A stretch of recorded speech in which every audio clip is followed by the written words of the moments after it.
ঔষধ কোম্পানি ব্যবসায়িক সংগঠনের সভাপতি এবং ঢাকা 18 আসনের অন্তর্ভুক্ত 8টা থানার সমন্বয়ক সভাপতি।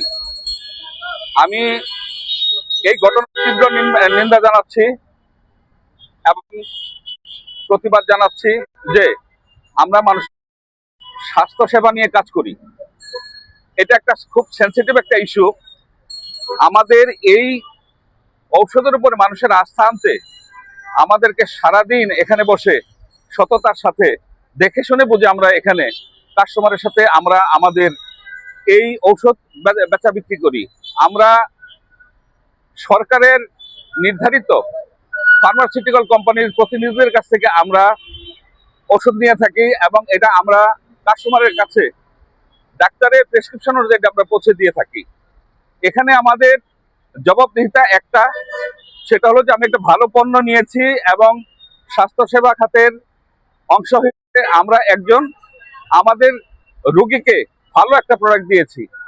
এরই মধ্যে কোন একটা কোম্পানি তারা ইচ্ছাকৃতভাবে স্কারলেট ফার্মার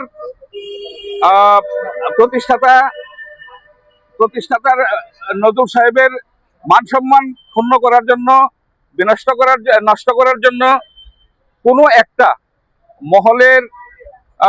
একটা মহলের মাধ্যমে প্রভাবিত হয়ে মিডিয়া কর্মীদের এখানে ডেকে বুলবুজি এখানে ডেকে ওনাকে হেনস্থা করা হয়েছে এবং এর আমরা তীব্র প্রতিবাদ জানাচ্ছি। আবারও আমরা বিশ্বাস করি যে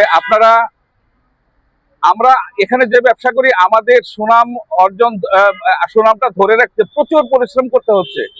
একবার যখন আমাদের কোনো একটা ফার্মেসির বিরুদ্ধে একটা অপপ্রচার হয় তখন আমাদের যে কাস্টমার থাকে এই কাস্টমারগুলো তখন আমাদের দিক থেকে বিমুখ হয়ে যায় এবং অন্যদের সাথে এই বিষয়টা নিয়ে আলাপ আলোচনা করে, যার কারণে আমার ব্যবসার অনেক ক্ষতিগ্রস্ত হয়। পাশাপাশি আমার এই ব্যবসার মাধ্যমে আমার সংসার চলে, আমার সামাজিক মর্যাদা ইত্যাদি ইত্যাদি যেন ক্ষুণ্ণ না হয়।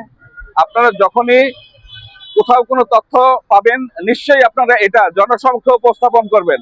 আমাদের অনুরোধ হলো শুধু আপনারা একটু যাচাই বাছাই শেষে এটা যেন মিডিয়াতে প্রচারিত হয়। আমাদের এই একটা বক্তব্য আপনাদের কাছে রয়ে গেল। আমি এই বলে আমার বক্তব্য শেষ করছি। আসসালামু আলাইকুম।